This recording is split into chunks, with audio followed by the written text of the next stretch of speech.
A very good morning to everyone. Thanks for joining us this morning for our monthly meeting.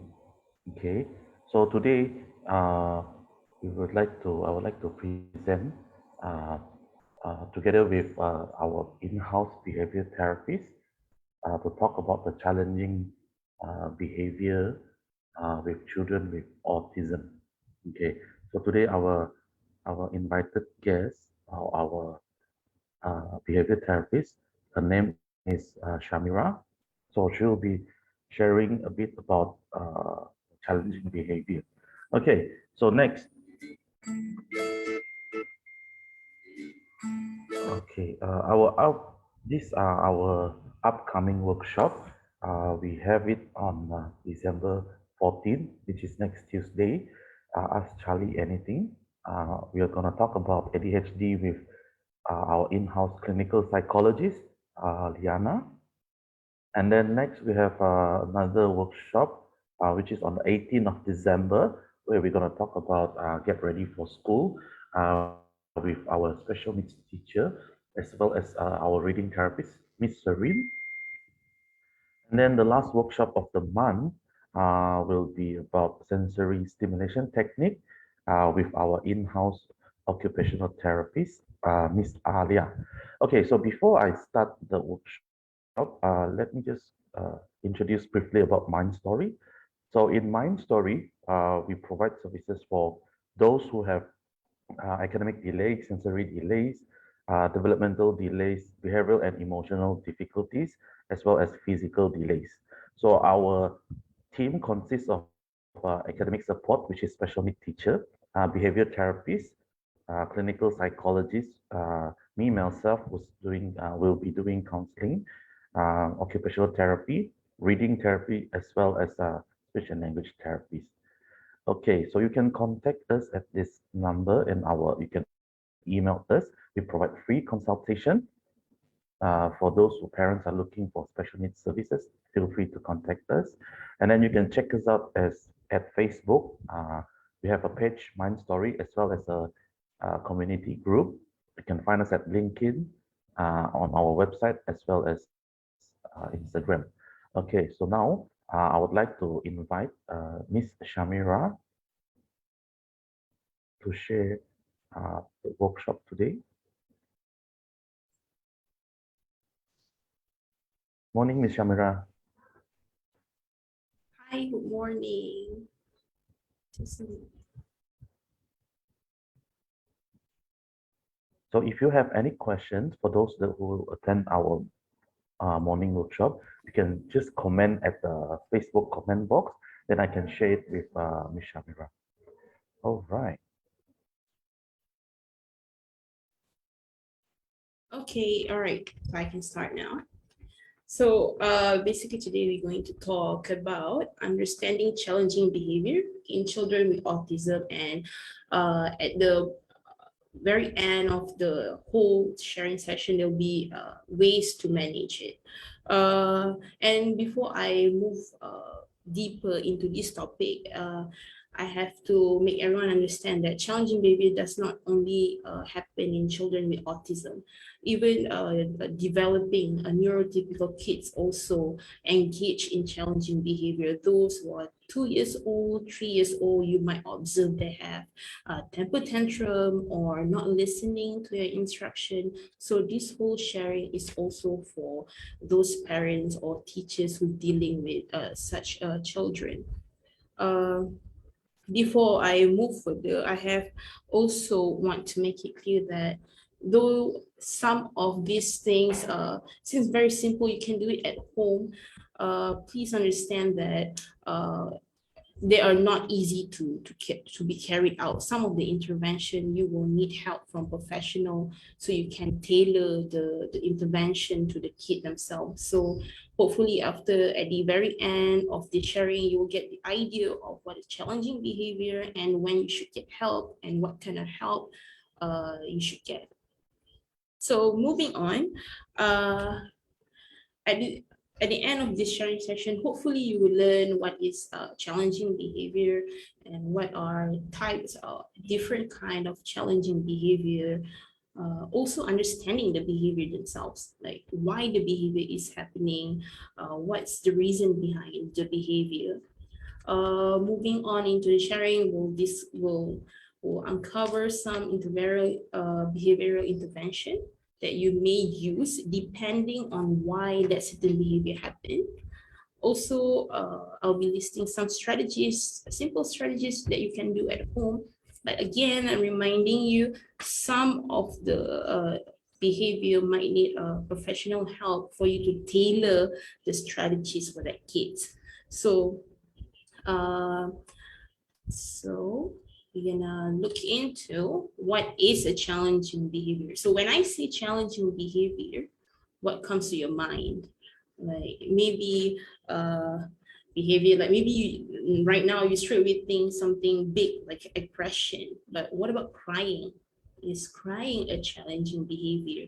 um is refusing to eat at the table is challenging behavior? So forward is I'm going to tell you what is a challenging definition, what is considered a challenging behavior. Because if you think about it, crying itself is not a challenging behavior. But if the kid is crying for a whole 1 hour while kicking everything around them, then that is challenging. So by definition, challenging behavior is a behavior in such intensity or duration or frequency that threatens an individual quality of life. It's also threatened their physical safety and other people around them, which may causes reaction such as reaction from other people, restrictive reaction, aversive reaction, and also may result in exclusion from a certain environment. That sounds like a whole lot of things to process, but I already break it down for you guys. So the first one is it limits the person's ability to be a part of a setting. This means that that challenging behavior may stop this individual from being a setting that benefits them, for example, from being in school. So challenging behavior may stop or may restrict this individual to be in school or being a part of society or activities, or even restrict them from having a meaningful relationship. For example, a mother who has a trouble dealing with the challenging behavior of a kid, they may have a bit of struggle in terms of having meaningful relationship that may benefit the kids and the mom as well. The next one is it causes disruption to environment. Some of these challenging behavior, for example, throwing items, pulling furniture at home, for example, kids that would pull television out of the cabinets. So it causes disruption to the environment that they are in, which leads to the number three, point number three, which it causes harm to that person themselves and also other people around them. For example, that I give just now, the disruption to the environment, they pull TV out of the cabinet.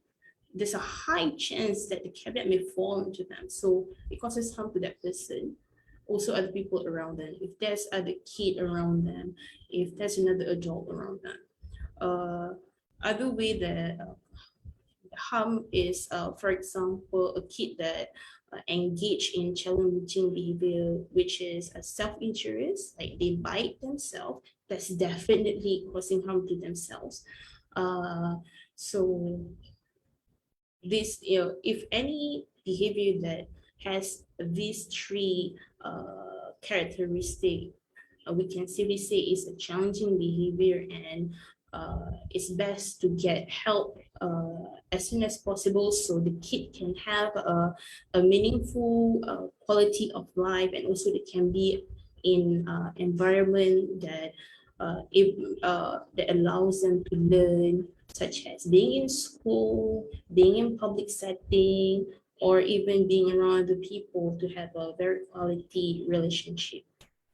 So we already talked about what is challenging behavior. So I guess now you have a rough, you have the idea of how a challenging behavior looks like, which I'm going to show you some of the examples. First one is self-injurious behavior. So you can see the picture. It's really obvious that this kid has a biting mark. So it's harmful for if it happened one time, it's just a mark. Imagine it happened in a very huge intensity and it happened frequently. Then it's definitely going to cause some wound there, and it's going to disrupt her daily life. So self-harm is actually any physical act that is directed towards oneself that cause harm. Is a harm that they cause to themselves. It can be biting, it can be hair pulling. They may pull their hair, or even head banging. Head banging is when they bang their head on hard surfaces. It can be like this kid. He bangs on the floor. It can be on the wall. It can be banging head on the table. Next example of challenging behavior is we call aggression.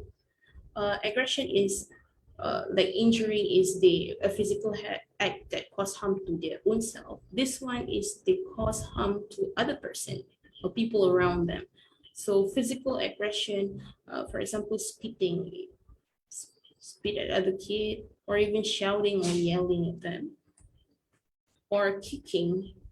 Aggression is not limited to just physical aggression. There's also verbal aggression, which is the interaction is to another individual is threatening or is intimidating to another person. For example, like I give shouting. That's an example of verbal aggression. Another kind of verbal aggression is cursing, calling names, and such. Next one is property destruction. This one is for the characteristic number 2, which is causing disruption in environment. So property destruction in participating in activity that result in destruction or disfigurement of property, like the one that I give example is pulling TV out of the cabinet, or they might take another furniture and throw it across the room. So that causes disruption to that property as well as the environment. Next one is the misuse. Property misuse is not using the property in the way it's supposed to. Like, for example, simple example in school, when kid is sitting at his own place, just doing work, teacher asks him to do work, but instead of doing work, he start breaking all the pencils, tearing all the textbooks, kicking the table, his table. Next one is dropping or flopping on the floor. This is simply collapse from standing or sitting, just literally laying on the floor, refusing to move, and it is in an uncontrollable manner. It's, you cannot make him stand up, or he doesn't want to stand up, he just probably just lay there, and it is not in context of the activity. What it means by not in context of activity, if the activity requires them to be on the floor, then that is appropriate, but this one is just collapsing out of context and in uncontrollable manner. Next one, this one happened pretty frequent, and this one does not cause harm particularly like a direct harm to a person, but in a long run or in a larger scale causes, for example, elopement. Elopement, running away, wandering is leaving certain place or a designated place. For example, if a kid supposed to be home, surely they're supposed to be home at night, and they have behavior of going out from the house without informing the parents, and it's not at the appropriate time. In this situation, it's at night, and without the permission of the parents, they go out alone on their own. So it's definitely cause harm in a way that is dangerous for them to be out there alone. So this is a kind of challenging behavior. Next one is emotional outburst or tantrum. So emotional outburst or tantrum is actually combination of all those listed behavior, it consists of two or more. So it can be elopement and proper disruption when they have emotional outbursts. So that's what considered emotional outbursts. And next one is non-compliance and defiance. This is the children's failure to respond to an instruction within the allocated time. Means when you give instruction, you expect them to respond within certain seconds. You probably want them to respond immediately, but non-compliant behavior is when they do not respond to it, probably by ignoring your instruction altogether, or they probably just continue with what you're doing. And so now we know this challenging behavior, and surely we want to know how to cope with this behavior, how to manage this behavior. So in working in this area, we already observe things that does not work when this behavior happen. For example, when you get mad at the children or trying to talk and reason when the behavior occur, especially with kids that is their speech is not that developed yet, or even their comprehension, their expressive language, their receptive language. So trying to reason or talk to them is not going to work. It's like trying to do something impossible. So there are ways to cope with that behavior. There are some strategies that we can use, which I will talk later. So getting mad at the children also does not work. In the situation full of behavior or maybe emotional outburst tantrum, adding to it will not help the situation. What we want to do is to manage the situation so it's safe for everyone. Mind you, because challenging behavior can be destructive to the environment and also harmful for the kids and yourselves as parent or teacher. So you don't want to escalate the whole situation. You want to manage it in the best way possible. So getting mad and trying to reason with them definitely, or most of the time, does not work. Next is warning the consequence again and again without following through. I believe this happens most of the time, where parents, for example, their kids, they want their kids to stop playing games on iPad, and they will say, "Oh, if you don't stop, then you won't get to play outside later." And then the kid did not stop, and then they just repeat the same thing again and again. But when the kids stop, they did not follow through the consequence that they already established. This can risk two things. The kid will learn that it's okay to just behave that way. Secondly, you will lose the instruction control, which you will lose the kid listening to you. So it'll be harder for you the next time. So warning them without following through the consequence will not work in long run as well. And next is making the consequence even bigger, even better, even harsher, uh, one after another, will definitely not work and not benefit any other people in the long run. If you just keep on making the consequence even bigger, you won't teach the kid anything. And it will just make you tired to just keep on thinking of how to make the consequence even greater over time. And and and it's important to not remove motivation for the kids to behave the right way. It's important to keep them motivated to wanting to behave the right way. And lastly, repeating the same strategy that you think it might work, it won't work that way. Repeat the same thing. So if you try a certain strategy for a few times, it clearly doesn't work, then it's time to move on to another strategy. So now that we know this thing doesn't work, and I can say this thing is pretty instinctive to us. Like when the behavior happens, it's really easy for us react to react certain way that we already know, or to get mad at the child, to be so reactive, to punish the kids. So if that doesn't work, then what works? What work is surely what we call behavior intervention.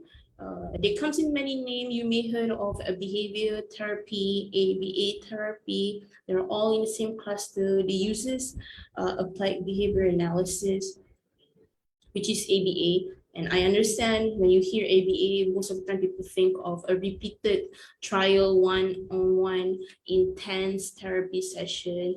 But you also have to understand in behavior intervention, there's a is based on science of how people learn and changing behavior. So a part of teaching those one-to-one session, there are also principles or ways or strategies that can be used to modify certain behavior. For example, modify challenging behavior to a more desirable, appropriate behavior. Uh, and mind you that behavior intervention, ABA, is a number one research supported strategy to improve the quality of life, to teach skills and improve problem behavior. So in ABA, there's two main characteristics, or two main things that I would say the main machine of a behavior intervention, that is to upskill the kid or teach a skill that replace or disrupt the problem behavior. Um, this is what we call intentional teaching of the appropriate behavior, uh, so that they can function well in settings, like they can function at home, so they can be in school safely, and kids can be safe just to play with them, and they can have a functional relationship with other people, or if not, with their parents and family. And a part of beside increasing the skill, uh, at the same time, it will decrease the challenging behavior. So there are also intervention or strategies to use to, to, to reduce the behavior when it happens. So why is it so important to understand the reason why it's the behavior? Now that we understand the behavior, how it looks like, and how to consider a behavior is a challenging behavior. Now moving on to understand why is it so important to understand why that the behavior happened, why that behavior take place, the reason behind that behavior. So understanding the behavior will enable you to observe or see the behavior pattern. So what's so important about understanding the behavior pattern? It allows you to identify the situation that may trigger the behavior, in which the behavior is high likely to happen. So you would be ready to support the kids, to provide an environment, an enriched environment in which they can still function and not trigger the challenging behavior. It also, we can identify the consequences that motivate the child to encourage desirable behaviors, the behavior that the appropriate behavior that we would want to see. And lastly is by understanding why a behavior happened, the function behind the behavior, it gives us a way to understand what skill is this kid lacking of, so we can equip them with certain skill that can help them to function well in this environment. So moving on to the very to the to the major part of the sharing session, which is why the behavior happened, why it persists, why it happened again and again and again. So it happened again and again. It happened frequently because it's paying off. They get what they want. They don't have to communicate. They don't have to use the word to say what they want. They can just behave certain way and they still get what they want. And mind you, behavior is a type of communication. The way they communicate is through the behavior, because it could be the lack of skill to use appropriate communication, or simply they just don't know how to do it appropriately. They don't know what is expected of them. So ABA, behavior intervention, aim to teach them this skill, which at the same time would reduce the problem behavior. So in behavior analysis, the function of behavior can be deduced into four different functions, which are attention. That is this certain behavior serve to get others people attention or interaction. For example, a kid suddenly cry when she was playing, and then the mom attends to her. She will learn that she just have to cry and mom will be here. So that's behavior to communicate attention. And next is tangible. Tangible is anything that you can hold. So a behavior that serve to get something, an item, toy, or food. They want something. Third one is escape or avoidance. You may also see avoidance in if you look up in internet. Escape, also known as avoidance. Escape is the function serve the behavior serve function to get away from any activities or any demands or a situation that they don't want to be in, or they want something to be removed from them. So that's escape, to remove or to avoid something that they don't like or they don't prefer. And four is automatic reinforcement.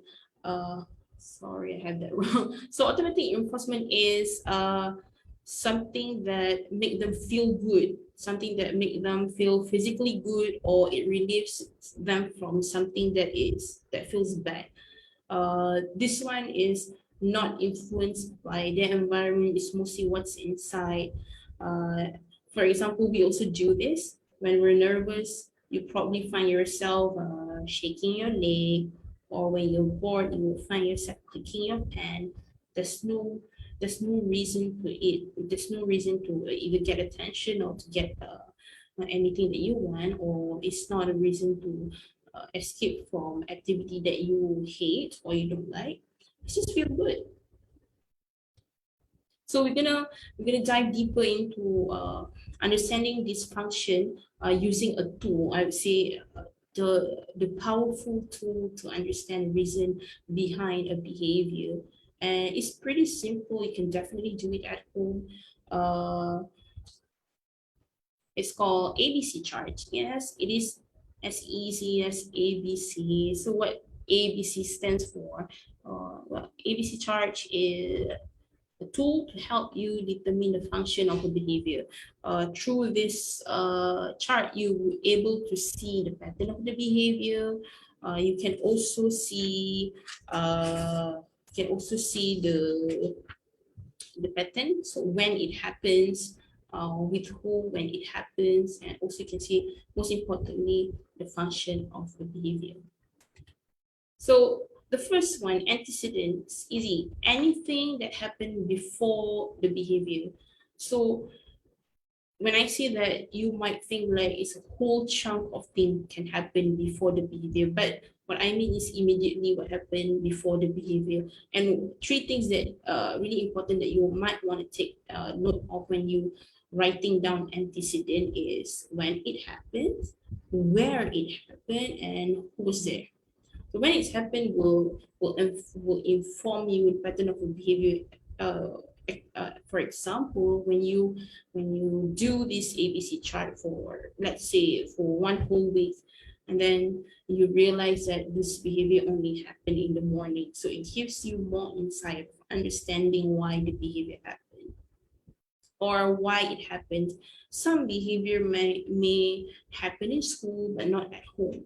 So that's why it's important to note where it happens and who is there. Also, again, example behavior that happened when the child is with the mom probably different when the child is with the father, because the father might have a more instructional control, a more control over the situation.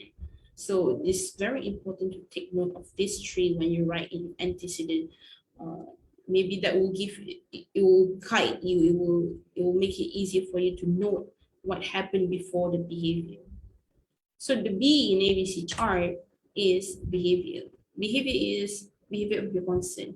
You can't take a clump of behavior and put it under this behavior. So it will be hard for you to observe. It will be hard for you to identify the behavior. So it is important for you to just pick one behavior that you're really concerned. For example, a child hitting his head. So hitting his head would be the behavior of concern. One thing that you might want to take note is how long it happened, the intensity or the duration. And lastly is the consequence. Consequence is anything that happened after the behavior.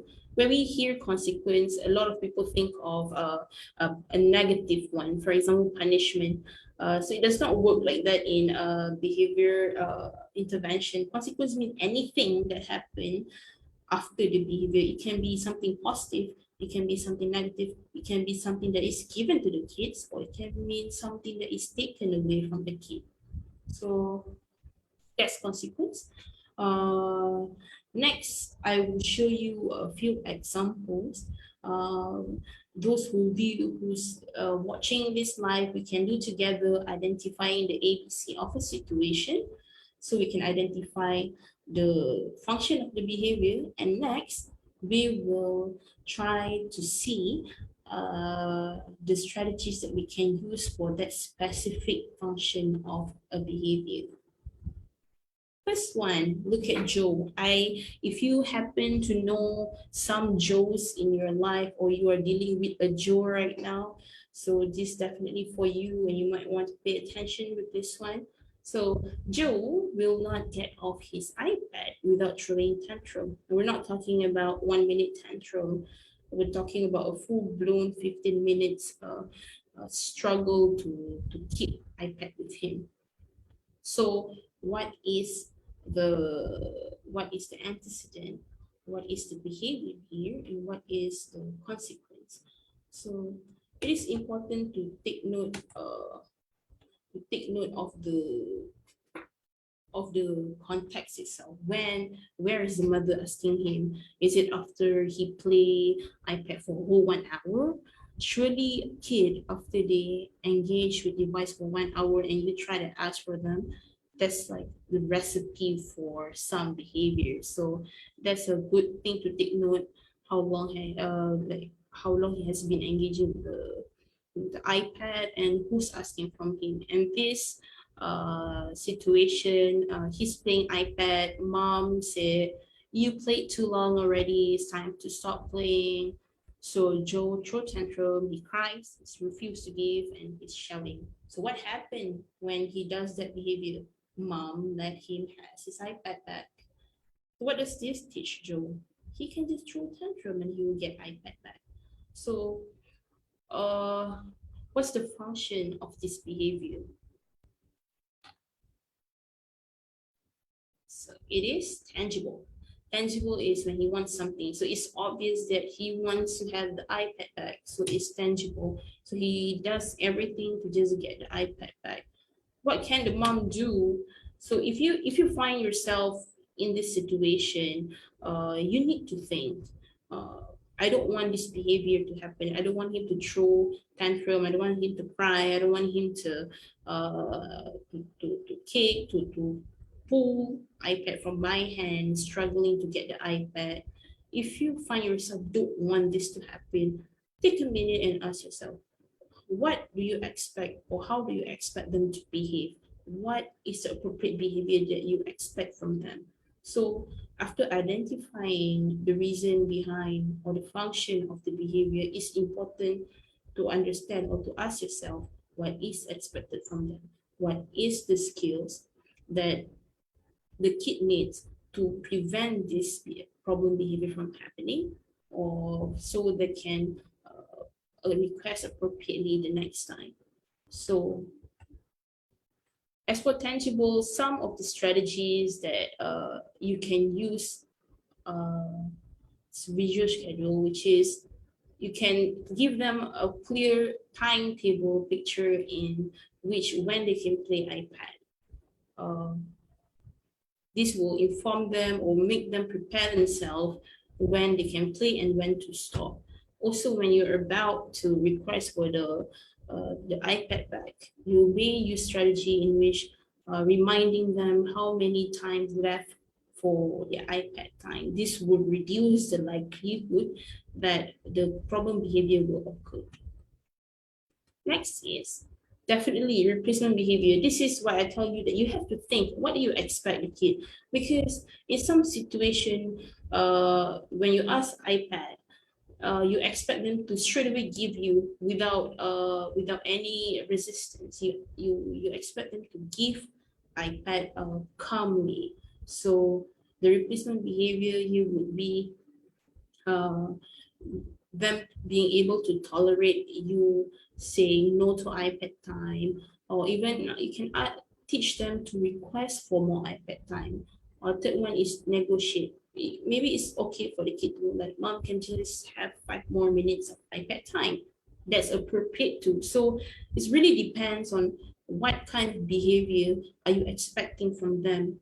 Like we cannot just take away that problem behavior without replacing it with anything. What will happen? They probably find a new challenging behavior to use so they can communicate that they want the iPad again. So it's important to find replacement behavior, to teach replacement behavior while taking away the challenging behavior. Next one, the first two one is more of a proactive approach, which is to prevent things from happening. But when it happens, what to do? When it's already happened, what you have to do is disengage with the child. Uh, do not provide them the item, that's for sure, and leave them for a few minutes, because again, when the behavior is happening, you're trying to talk it out, you're trying to get mad at the kid, you're trying to talk to solve the problem wouldn't help. They're they're doing that behavior. So you might want to leave them for a few minutes or until they calm down, then only repeat the cycle. You approach them and prompt them, guide them, teach them of the behavior that you expect them to engage with. If you expect them uh, to request properly, mom, can I have iPad for 10 more minutes? Then teach them that if they're verbal. If they're not, then you can reward them with iPad once they are calm and they can just maybe get your attention, tap your hand, so you can just give them the iPad. And again, when they engage in the behavior that you expect them to engage in, reinforce them. How to reinforce them is easy in this case because they really want the iPad. So the iPad is the reinforcer for sure. So give them more iPad time if they engage in correct behavior. Next one, we're moving on with Abu. Okay, Abu hits his peers, call teacher's name, hit his table when his teacher asked him to solve a math problem in front of the class. Now that's a bit more information on Abu's situation compared to Joe. So if you're already familiar with ABC, you probably can see already the pattern here, what is A, what is B, and what is C. But I'll break it down for you so we can do it together. So antecedent is when the teacher asks Abu, please solve question 1 on the blackboard. It's just a request to do something. And Abu start to hit his friend, call teacher's name, and hit his table. So there's a whole chunk of behavior. There's 3 behavior if you can see actually. And what's the consequence? Things that happened after Abu hit his friend, called teacher's name, and hit his table. Teacher just move on to other student to solve the question. Um, So this, again, if you can see, it will teach Abu that it's okay if he doesn't want to solve problem, math problem. He can just hit his friend, call teacher's name, hit his table, and he'll be fine. He won't have to answer the math question. So from there, we can definitely see it's actually an escape function behavior, which means Abu do all this behavior just to get away from solving question on the blackboard. Now, when escape happen, it's not just that. You have to understand it could be because Abu don't know the math question. It probably very hard for him, or he has been doing that for many times, or maybe the first time he does it, he was laughed at his friend, or his friend laughed at him when he answered wrongly. So it's very important to understand this. Uh, but from this short situation, you can understand that it's escape. He doesn't want to do the work, and teacher let him get away from that. So teachers, the consequence, the teacher's reaction will teach Abu that it's okay to behave that way, to do those challenging behavior to get away from doing that math problem on the blackboard. So what are some strategies that can be used for this kind of behavior, for escape-menting behavior? Again, when we're about to move to the strategies, it's definitely you have to think first what skills or behavior that you expect Abu to engage in. What do you how do you expect Abu to react when the teachers say, Abu, please solve the problem on the blackboard? Do you expect Abu to just walk straight away, take the chalk and answer on the blackboard, or you think it's appropriate for Abu to just say, no, I don't want to, uh, or it's fine if he just like keep quiet, well, not engaging in problem behavior, he just keep quiet, ignoring teacher's request. So you have to think about that first before tailoring a whole chunk of intervention that really works for the kid. So escape, ideally, the best replacement behavior to teach the kid is to request for a break or to delay the demand. As for Abu's case, we can teach him to say, I don't understand this question, can I not do it? Or can I do it later? So we have to teach Abu to communicate, to ask for those things. Or you can teach Abu to tolerate to try a simple question first, then building up to harder question on math. If the problem is it does not have the skill to do mathematics, and again, of course, to equip Abu with skills that will help him. For example, it's definitely if he needs help in mathematics that will help him in the future. Together with teaching him to request for break or to delay the demand. Like I said, it can definitely to cope with escape behavior. If that behavior still happen, what to do? You have to follow through with the demand. To not so that the kid does not get used to communicate that they don't want to do this work by just doing certain behavior. So it's important to follow through the demand, or if it's too hard for the kids, lower the demand, but the demand still have to be there. Again, video schedule is to prepare them, like what question next, or maybe for Abu's teacher, she can just tell him, Abu, after your friend Joe and Mira, it's your turn, all right? So Abu can prepare, and the question is already on the board, so Abu can prepare ahead. And our third example is Mira. So Mira playing alone. When playing alone, Mira throws her toys out of the room towards her mother and start yelling. Her mother then grabbed the toys that she threw and nags at her. So I'm going to give you a few seconds to think about what might be the function of this behavior. please take note of important things that is in a situation like she's playing alone, mother is probably not in the room. When she throw the toys out of the room, the mother come and nag at her. I'm just gonna give you a few seconds to think about that.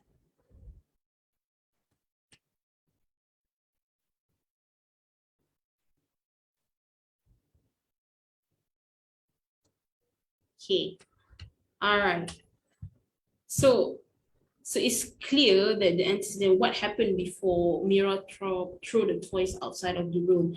Well, she was playing alone, mom outside of the room. She was playing, and then the behavior is she throws the toy outside of the room towards her mother. She starts throwing toys. So the consequence is mom collect the toy, come to her and next to her. It's pretty clear that the function of this behavior is attention. She wants to get her mother's attention, but not by what we deem as appropriate, which is she can just call her mother's name or she can just go to the mother to get attention. But instead, she throw the toy and then the mom come and scold her. Mind you, attention does not have to be positive interaction to be considered as attention. The mother go and scold her is enough to consider as attention that Mira needs. So before we move on to strategies again, think what skill or behavior that you think Mira should do instead of throwing the toys. She wants to get attention, so what skill should she have? So I would say what I'm thinking about right now, she has to be able to ask for attention, request for attention. That is by calling out the mother's name. If you go for calling out the mother's name, mind you, it may be appropriate for your household, for your house rule, it may be okay, it may be appropriate for you, but is it appropriate when she's in school? If she stay in the classroom and she wants to get teachers' attention, is it appropriate for her to just shout the teacher's name from afar? So you might consider the next behavior, which is go to that person, tap that person on the shoulder, or call their name in a closer proximity. So it's not a shout or a yell. So after we think that, then we can move on.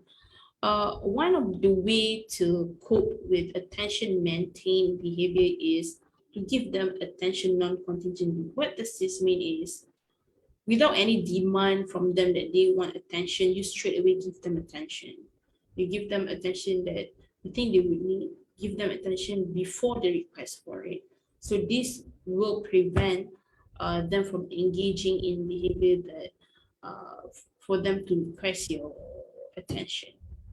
Next is definitely your replacement behavior, the one that you already think about, teach her how to get attention, appropriate way to get attention. Uh, like I said, it can be calling out her mother's name from afar, but is if you think deeper into it, is it appropriate if she does that to other people? If she does that in other environment? So teach her how to get attention, maybe from go to the mother and say, "Mom, can you come and play with me?" So if the kid is verbal, if the kid is non-verbal, you can definitely teach them to use pats or to use gesture to get your attention. To you can just tap on your shoulder to get your attention. Next is consequence of when the behavior already happened. Uh, you might want to use the first strategy, which is ignore that behavior. When we are already through the toy, what the mother should do is ignore that behavior first, let everything calm down, and then prompt her, guide her, and teach her to request for attention appropriately, like the mother expected her uh, to do. So once she engage in correct behavior, you can reinforce them by giving full attention, and you may also want to increase the level and intensity of the attention that you give her when she engaged in correct behavior. And like I said, you gotta ignore the problem when the problem behavior occurs. If you attend to it, then you fall for why the behavior happened. So you will just reinforce the problem behavior again and again and again and again. So the way to approach this, I understand, is very alluring to just nag at them, just be angry at them, but they wanted attention. By giving such attention, it will definitely maintain that problem behavior. So ignore the problem behavior, take the toy that she throw, let her calm down, and then approach her, tell her to ask for your attention, then give back the toys, and then engage with the kids. And our final example is Ken. And as you can see, he's biting his hand. So Ken bites his hand throughout the day when he is just doing his daily activity. Now, if you think or if you remember about the fourth function of a behavior, which automatic reinforcement, it might give you an easy answer to this situation. What is the function of Ken's behavior? So he bites his hand throughout the day when he is just doing his daily activity. So antecedent is he's just doing his own thing. There's no demand in the antecedent. Nothing is taken away from him. There's no attention is given to him or not given to him. He's just alone doing his own stuff, and then he bites his hand. There's no consequence. There's no changes in the environment. There's no mom does not come in, or the task is not removed from him. So what is the function of the behavior? It is automatic reinforcement. Again, is it's quite easy to identify this one when it's not tangible, when it's not escape maintained behavior, and when it's not attention maintained behavior, then it is automatic. The kid does it because they feel good. It could be it gives the sensory input that they need. Most often, automatic reinforcement behavior is what you might know as steaming. They flap their hand, or they bite their hand, they scratch they peel the skin. So again, it won't be challenging until the three characteristics disrupt the environment. It causes them to be excluded from a part of an environment or relationship. Also, it causes harm. And in this case, biting hand definitely causes harm to Ken. So we need to find out what can we do about this one. Again, it's hard. Like this one, I put, what skill should you replace? It's hard to teach a skill that to cope with a biting hand. What you can do is replace biting hand with biting something else. That is provide stimulation through appropriate activities, so it gives the same feeling that they feel when they bite, or when they hum, or when they sing, or when they scripting. So it's to provide same stimulation. And if it's appropriate, for example, like Ken, he bites his uh, hand. So when you do ABC chart, you already understand when it's going to happen, in what situation it happened, with who usually the behavior happens, where is that person is when the behavior happens. It might give you a chance to block when it's about to happen, because it is harmful for the kid to keep on biting his hand. So if you do ABC chart and you identify, oh, Ken only bite his hand when he wakes up in the morning getting ready to school. So you might take some preventive measure to block the hand biting at this time of the day. And thirdly, it is unfair to just remove something that give them sensation. For example, biting hand, it could give them the tactile sensory input in their mouth. So to take that away means to not replace it with something else. There's a high chance that they will bite, if not themselves, they'll bite someone else, or they'll bite onto furnitures or something. It can escalate into different kind of behavior, and you don't want this to happen. So you can allow them allow access to activity or things that provide the same input or simulation. So that's the end of my sharing for today.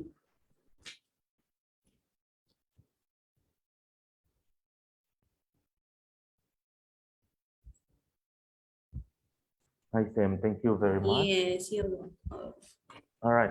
For those who joined, do you all have any question for Sam, Miss Shamira to answer?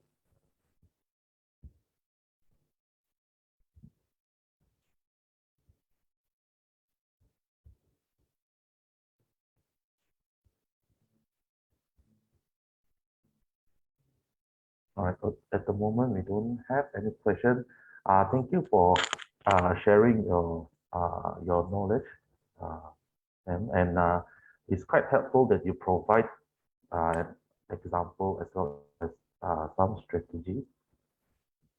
Okay, we have a question. Uh, okay. Miss Kimberly, you can just type out the question, yeah? So we can ask Miss Shamira about it. So yeah, it's good that you share, provide an example as well as the example of challenging behaviors and the strategies. And then also a reminder to those who join us today, um, uh, some of these strategy that shared, it requires some practicing. So it can be hard at first, like what you Shamira shared about if you have seen the ABC model, you look at the trigger and you know what's the behavior and then what are the follow through, which is consequences, which can determine uh, increase of a behavior or reduce. All right. Okay. I want to ask if my girl throw things when parents talking, is it just to create our attention?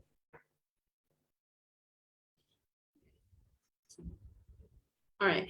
A good question that actually already give you attention problems. So attention is very quite obvious when they want attention. Like you said, honestly, we would want more information on the situation, and maybe Miss Kimberly can do ABC like we already suggested.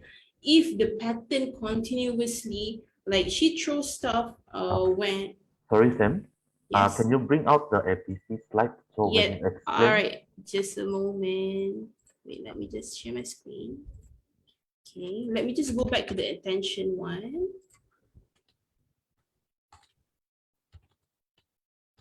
Okay, this one. This one, she threw toys or practically basically almost the same like Miss Kimberly's daughter. She throws when parent is talking. So to we cannot straight away say it's attention. We have to still do this whole understanding the pattern of the behavior. If it consistently for example mom is talking on the phone, the kid throw, is it throw something, Yeah. yes, throw something, and then the consequence is mom stop talking and then attend to the kid, then we can say it's attention. If it happen repeatedly the same way, we can reduce its attention. So talking, Yeah, talking on phone face to face also like that. And sometimes she yes, will scream. yes, if it's repeatedly, if after seeing this the behavior for some time and after doing this ABC, and the consequence is always the same, means mom always react the same way, stop talking and then go to the kid and give attention, then we can say that it's attention maintained behavior. Okay. Okay, Sam. What if it is not attention? Uh, It's definitely what to pay attention of there is, like I said, what is the kid doing when the mom is talking on the phone? Is he not doing anything? If the situation is she's not doing anything, and suddenly mom talking on the phone, and then the consequence is mom stop talking on the phone and then give attention, then that's attention. If it would be different if she's playing alone and then suddenly hear mom talk on the phone, and then consequent is mom stop talking on the phone and give her the phone. Then it could be that she wants the phone. Then it will be a different function altogether. That would be she just want phone. So it will be a different strategy to cope with that behavior. But if the consequence is consistently mom stop talking on the phone and give attention to her, then it could be attention. And mind you, attention does not have to be verbal. For as long as you look at her or you attend to her or you tell her like go away, that could be enough attention that she wants. okay. And Yes. then Miss Kimberly also added that, but after stop talking, then she'll stop crying. Yes, then with that information we can simply say is attention, because after stop talking then she stopped crying. Yes, it's quite obvious in this situation because it's quite straightforward. Because if every time I with her, then suddenly got people talk with me, then she'll behave like that. Yes, like it's very clear for even for attention maintain behavior, the strategy actually can be used for any individuals, because if you this one, show this one. So at first you may try to give her attention beforehand. Like I said, it could be that she has been playing the whole day alone, and when you talk, that's when she finds chance to get your attention. So providing her with whole lot of attention beforehand might prevent that situation. I said might because it might not work. It might work and it might not work. Uh, and then maybe teach her appropriately how to tell you to stop talking or to get your attention at that moment when you talk with other people. Uh, so when she engaged in this correct behavior, give her all attention she wants. Praise her because she tried to get your attention correctly, or even spend more time with her because she already asked for your attention correctly. Mind you, when you try to teach replacement behavior, or when the behavior is happening, you will have to ignore it so she does not learn that she can get your attention by screaming each time you talk on the phone. So um, ignoring it, there's a whole lot of process to it. Ignoring it means you will see an increase in that problem behavior before it goes down again. So you will have to go through a moment where she will scream more, she will cry more, but you will have to ignore. That will happen before she learn that she can scream as loud as she wants, she can cry as loud as she wants. She won't get the attention unless she requests it nicely. Okay. So basically, the suggestion is, one, when that behavior happen, crying when talking, then we immediately stop the talking and attend to her. Okay. Yeah. So another suggestion is, we can choose to continue talking and then ignore her behavior.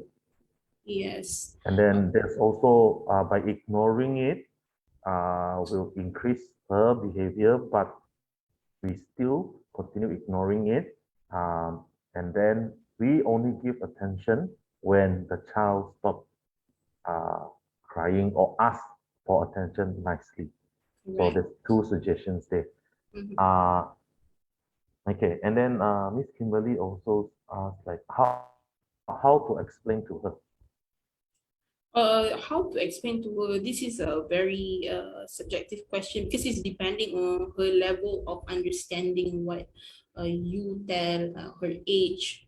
So the explanation needs to be age appropriate. I would say the easiest is to use a visual that we use for other behavior. Is definitely can use visual. Maybe like mom talk to dad first, then that might work to show her the like her turn to get attention is coming. Mhm. So that might help to understand that she will get the attention. She just need to wait. Also in this we understand that she will have to learn to wait for her turn. So that's the skill that you might want to look into. All right, so in terms of explaining, if we choose to use verbal, it has to be age appropriate, meaning that Yes. the level of understanding, it depends on how much she's able to understand. So another way we can do it is by providing a visual or like something like a picture in sequence, like mommy, daddy talk first, then only after that is your turn. So it also sort of like allow the kids to practice turn taking. Am I correct? Yes, that's correct. All right. And also from the slide here that Ms. Shamila had shared, if you look at the attention part, there's few things that we have discussed. Give attention non-contingently, replacement behavior, how to teach how to get attention, okay, or by requesting. Okay, another one is increased level of intensity of attention when child uses correct behavior. So this is an example that uh, we've seen quite a lot. When the kids did something wrong, we tend to give a very big reaction. We increase Yes. our voice, we start shouting, but we don't do the same when they behave uh, Correctly. Okay. appropriately or correctly. For example, when the child able to sit down and eat nicely without making a mess, our reaction is small as compared to when the child start playing with the food. So we can see that the level of attention is not balanced. Okay, and lastly, we talk about ignore when problem behavior occur. But ignoring uh, parents or teachers that are doing ignoring, like what we have discussed, you have to be prepared for more. The child might be looking for more attention. I mean, more behavior will come out. It's a term that, in terms of behavior, is called extinction burst. They will try their any way to get the attention. So if you choose to do ignore, you have to be consistent as well as be patient. So for example, if the child start throwing, you ignore, but we control the things that they throw. We remove anything that can cause harm to him or to other people or the surrounding until they come to you and talk nicely or request for your attention appropriately. Okay, and another question, and for girl keep biting finger, can this be improved? Can it be improved?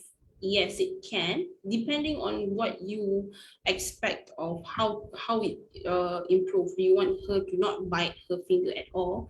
And again, to achieve this goal, you have to understand why. Why is she biting?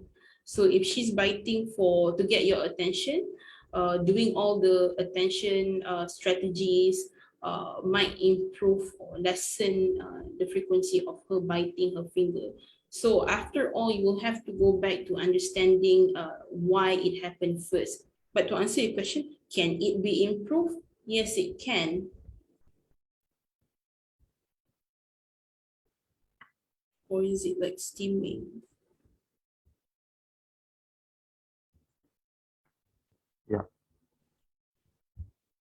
So yeah, again, to understand, is it steaming or what's the function? You have to see the context, when she's doing it, why she's doing it. Is it doing it for your attention, or is it doing it to get something? If it is for stimming, like this kid, like I said, automatic reinforcement, I would say is the hardest behavior function to change, because it simply, they do it because it gives them some feeling, they feel good physically, or it takes away some feeling from them. For example, they may bite when they're anxious. So biting it will make them more calm. Or when biting, it gives some sensation to their mouth. So to to cope with this behavior, what you have to do is quite tricky in this one, because it's depending on kid. I put it this way, yeah, Charlie. It's like you like to eat sushi, and I try to stop you from that. I will have to find something that you like just as much as you like sushi. So that's how hard it is. So to find something that this kid will like just as much as it gives them the sensory input when they bite their finger or hand, is just as tricky. So what you can do is, definitely biting finger is not appropriate, and it's even harmful for them if they keep on biting. So you can provide them with a tool that they can bite on, just to give them the same sensation. So yeah. Okay. All right. Yeah. I do agree with Miss Shamira. Biting fingers is something that it's quite tricky because some kids use it to calm themselves. Some kids just bite for the sake of biting. So it's quite tricky because we're not sure which one, and it will be even trickier if the kids couldn't tell you why they bite. Okay. We have one question. Teen wants attention. When we go to him, he asked to go and melt down. Teen want attention, but when we go to him, he asks us to go away Then melt down. and melt down. So we're sure that he wants attention. And then also as an add-on, if do not provide any attention, they may break things or hit or bite. So again, we need to understand if the kid is verbal, because if we don't provide, sorry, I'm not clear about the question. If not attention, then maybe break things, hit or bite. So he wants attention, but then say no to that attention. But if the father or the caregiver ignore, he will throw things or bite. Is that the question? Do I get it right? Non-verbal, by the way. The child is Okay. non-verbal. She's poison.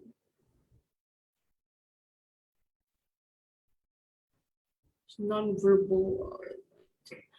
If biting to get attention, definitely you have to, first of all, definitely need to block that behavior. You should keep on biting her hand when the behavior is about to happen, and you identified what time of the day it will happen, where it will happen. Then definitely need to block first, because I think it's at until the point where they have to put ointment on the wound. So that's the very first step. The next one is yeah, it takes time to make them understand that they have to behave appropriately to get attention. So like Charlie already said, we have to also be aware of our behavior, in which when they are doing good stuff, they're just being on their own, being very calm. That's when we observe ourselves not giving them attention, because, oh, they're fine. But in this situation, it's best when they are doing very good stuff, then shower them with a lot of attention, versus when they show all this behavior. Yeah. Also, Lim, yes, ignore if when you do this ABC, if the consequences work in a way that if you ignore your teenager able to calm down, no throwing things, then this is something that you have to practice repeatedly because that's where the child will learn that, okay, if I calm down, then my parents will give me attention. So if I start throwing things, they will not give me the attention that I want. Yes. That's why when Miss Shamila share in the previous slide that sometimes this kind of intervention or this kind we have to practice repeatedly. Why? Because we have to let them understand. Sometimes by explaining, um, we can't really like it takes some time. But if we practice this whenever the behavior is out and our consequences is the same, and it helps to reduce the behavior, then uh, that's where the child able to learn. For example, this alternative of biting finger, because at the moment, uh, 4 years old, how to give alternative to bite. So this is where we, to be honest, we would like to do trial and error. We have to find something that, like what Miss Shamira said, if explaining she doesn't understand, then we have to find replacement, something that can replace biting finger. Okay. While biting also we have to biting other things we have to also like what Miss Shamira shared that the consequences, our behavior, how should we pay attention? If she is not biting finger, we reward her. If this works, then we can proceed.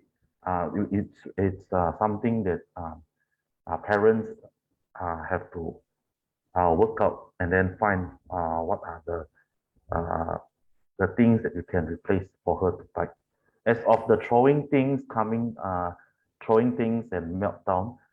So by looking at the child, if it's a teenager, non-verbal, uh, by this time you should be almost able to read his behavior. So, for example, if the child wants something, since it's non-verbal, they will use their gesture. If they don't get it, then the behavior will come out. Okay, and then it really depends on how the parents' reaction. If there's a punishment, then maybe there's reduce in behavior. But if you do punishment, the behavior is still there, then we have to change our style of dealing with the child because we tried once, tried twice, punishment doesn't work, so it won't.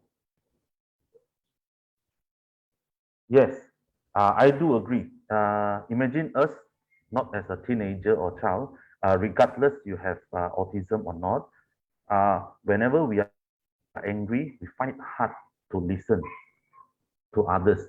So we just need some time to calm down. Okay, it's a yeah.